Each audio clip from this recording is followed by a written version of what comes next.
shut them all up. So to recap for the people who missed it the first time around, this was from a a media blitz where he was promoting his role in the new Call of Duty Infinite Warfare game.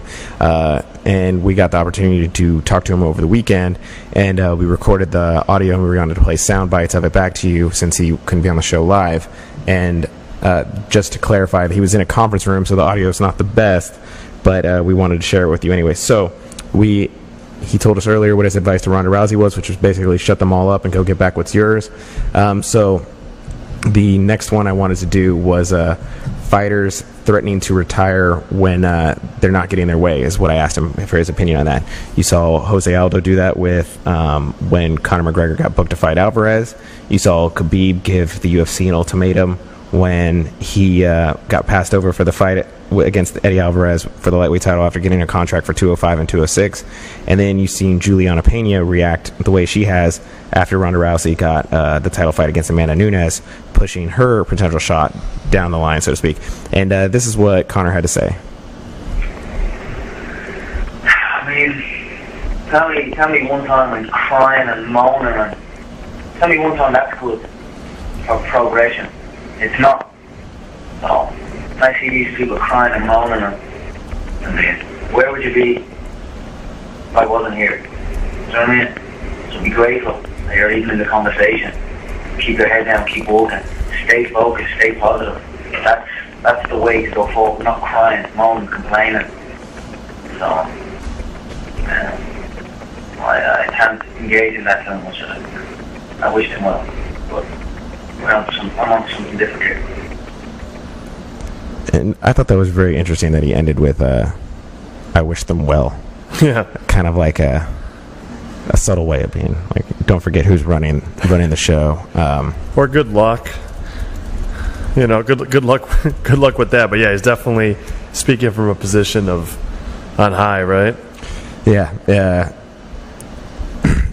So the next question I asked was about UFC 205. Dana White's been adamant that he's going to have to drop one of the title belts. And at the 205 press conference in Madison Square Garden, Conor McGregor said it was going to take an army and a tank to get the belt from him. So I asked him, I said, Dana White's adamant that you have to give one up. I know you said you won't, but if you had to, if you were forced to decide between one or the other, which one would it be?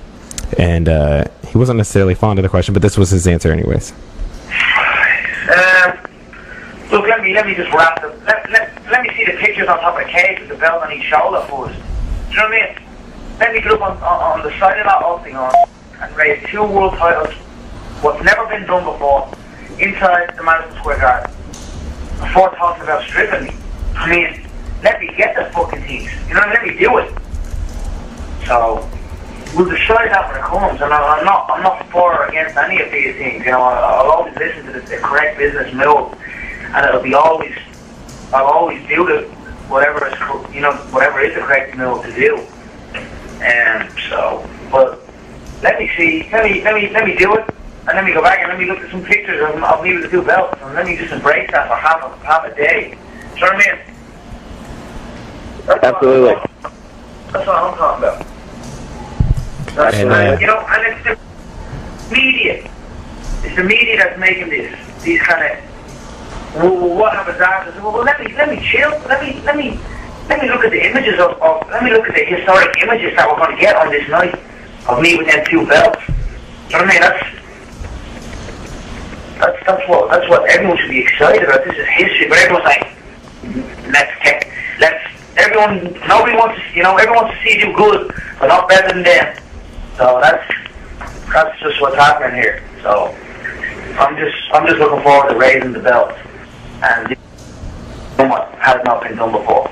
We'll figure out the correct move after that. And I'm not for or against any of the stuff that's been suggested. I'm all for it. But don't be trying to take away the historic moment before I've even experienced it. And then I kind of chime in, and I'm like, I don't know if I can speak for all media, but I feel like you should be given the opportunity to defend both belts. I think that you should go beyond winning it to actually defending it. You know, him to win the belt and have two and then give one up afterwards seems like it was, you know, a formality or a stunt, which is, I guess people could consider it that way, as opposed to having the opportunity to actually defend them both at the same time. You know, if he can hold on to it and make one title defense at featherweight, that really adds a whole nother level to the fact that he was a 2-weight champion. Sure does. At the same time.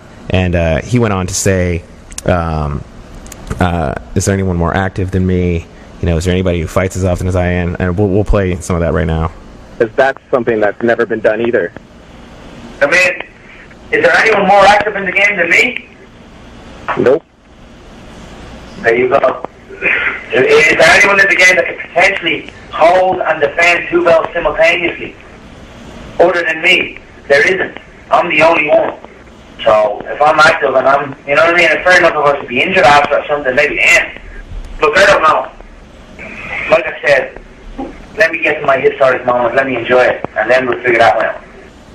And, you know, the MMA fan will say that the only person who fights who's as active is Donald Cerrone, or clearly. You know, there's other active fighters. Sure. He's certainly not the only one, but he's definitely very active and capable if he were to, of course, stay healthy. Yeah, I don't know if there's a more active champion. Yeah, there's, as far He's as not defending the champions belt, go, but he's fighting way too Right. often to be healthy. As far as champions go, there's certainly nobody who's more active. So then I asked him about 202, that you used to just train, you know, just focus on that, but you changed that for 202, bringing in certain people to train with that were similar body types, had similar skill sets to Nate Diaz. And was this is this something you were going to do just for 202 to beat Nate Diaz? Is this something that you're going to start doing for every fight going forward now? And this is what he had to say. Yeah, you know, certainly I'm a lot more specific than I used to be. So even now, like, I'm training with a stockier, shorter, you know, much different stylistic opponents than I was in the previous two camps.